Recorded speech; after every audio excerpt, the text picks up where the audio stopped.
nikad nisi volela, nikad kao ja, i bolje da sam sam, jer kad te pogledam, ljubav ne osjećam.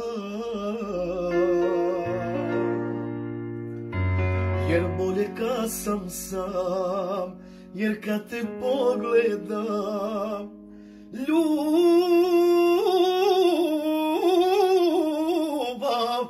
ne osjećam. Ona što zna da kaje se, za kojom život daje se, s kojom se deli dobro i zlo.